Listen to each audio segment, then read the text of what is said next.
Şəhərnin birinci һәм икенче мәктәбеннән müstakil балалар SMS балалар проектларына катнашучы яшь буын 6, 8, 9 сыйныф укучылары бердән булып зарядкага басты. Biz bu чарада катнашуыбызга шат, бик файдалы иртәнге зарядка. Ул безнең сәламәтлегебез өчен кирәк. Здоровый образ жизни – это наша цель. Сәламәт яшәү рәвеше безнең максатыбыз. Без шуңа күрә бүгенге чараны сайладык. Ул безнең киләчәгебез өчен файдалы.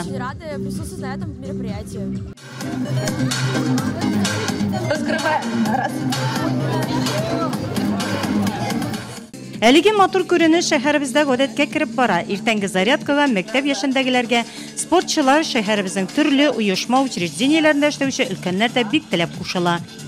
Бик яхшы зарядка булды әле бу иртәбеләннән. Буыннар каткан менә рәхәтләнеп бөтен нур аткалкын. Монда бәйрәм булганда килеп физзарядка ясарга чакырамын. Тискәре гадәтләргә каршы көрәш, аларны булдырмауны профилактикалау, иртәнге физкультураның максаты шундый. Безнең киләчәгебез сәламәт буында. Шуңа да без өлкәннәрнең максаты балаларда сәламәт яшәү рәвешенә мәхәббәт тәрбияләү. Үз мисалыбызда без үсеп баручы буынга үрнәк күрсәтә алабыз. Оештыручылар белдергәнчә, алга таба да иртәнге зарядкалар уздырылачак.